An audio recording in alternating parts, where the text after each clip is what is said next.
नमस्कार दर्शकगण, सारेगामाप सङ्गीत पाठशाला युट्युब च्यानलमा यहाँहरूलाई फेरि पनि स्वागत छ। सदा चाहिँ एउटा सानो भजनको टुक्रा भनौँ, तपाईँहरूलाई हार्मोनियम कसरी बजाउने भन्ने तरिकाले लिएर उपस्थित भएको छु। सदा चाहिँ हाम्रो च्यानल नयाँ छ, सब्सक्राइब गरिदिनु होला, लाइक गरिदिनु होला।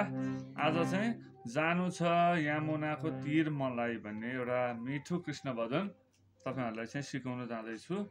अब मैले पहिला पनि भनेको छु, हामीलाई चाहिँ यो कडहरू कता कहाँ के भन्ने त्यो बारेमा हामीले के पनि सिक्दैनौँ। जसरी हार्मोनियमको हामीसित पर्दाहरू छन्, त्यो तरिकाले हाम्रो गीतका बोलहरू, गीतका लयहरू हामीलाई कहाँबाट उठ्छ, हामीले त्यहाँबाट चाहिँ बजाउने तरिकाहरू मात्र सिकाइरहेको छ। जस्तै जानु छ यमुनाको तीर मलाई, अब यसको पहिलाको सुरुको लय भनेको हाम्रो यहाँ सा रे रे भन्छ। अब सामान्यतया रेबाट सुरु गरौँ।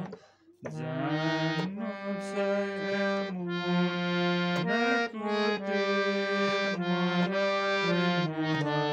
जानु छ यमुनाको तीर,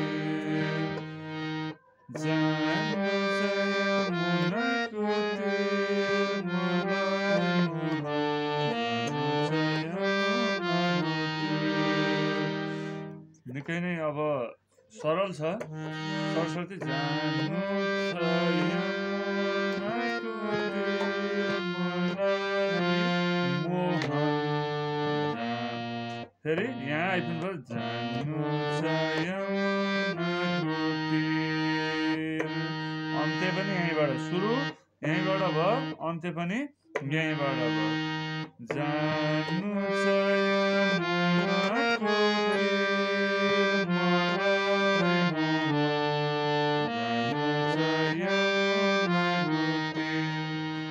चाहिँ अलिकति घुम्छ। यसमा चाहिँ सरल पर्दाबाट बजाउँदाखेरि सरल पर्दा हुन्छ। जानु छ यमुनाको तीर, सरल हिसाबले पहिला सिक्दाखेरि चाहिँ यही तरिकाले बजाउनु होला। जानु छ यमुनाको तीर, अब यसलाई अलिकति घुमाउँदा चाहिँ जानु छ यमुनाको तीर भनेर चाहिँ यसलाई घुमाउनु पर्ने हुन्छ। जानु छ यमुना, फेरि यसैमा आइफेर जानु छ यमुनाको तीर मलाई मोहन, यहाँ आइपुग्नु पर्यो। फेरि जानु छ यमुनाको तीर, फर्केर फेरि लास्टमै आइपुग्नु पर्यो। अब यसको अन्तर वृन्दावनमा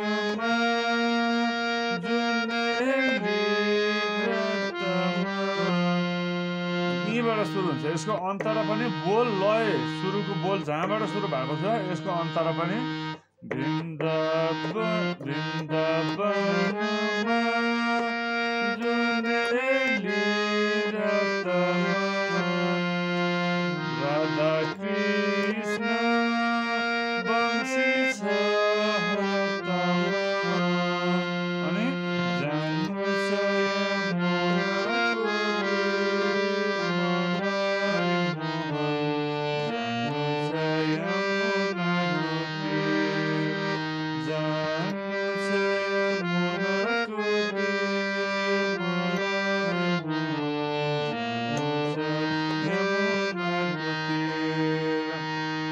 यसै गरेर यसको प्रत्येक अन्तरा अब चोलीलाई बाँधेन चोलीलाई बाँधेन हतार भयो श्रीकृष्ण भेट्न। अब यसलाई अलिकति राम्रो बनाउनलाई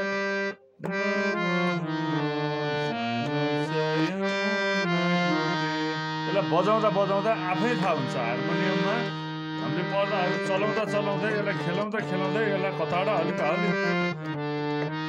कसरी घुमाउँदा अथवा कसरी चाहिँ यसलाई चाहिँ सङ्गीत दिँदा, यसलाई स्वर दिँदा चाहिँ कसरी गर्दा स्वर राम्रो सुनिन्छ भन्ने कुरा पनि बजाउँदाखेरि नै जानकारी हुन्छ।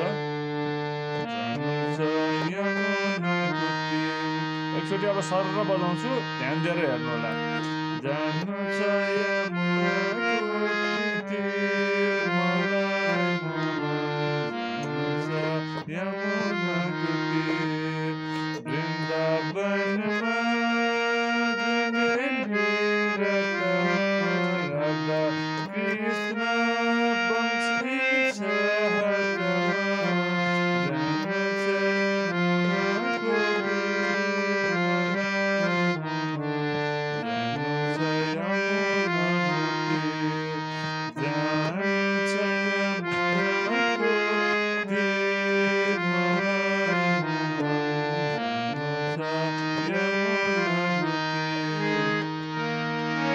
हस् त नमस्कार।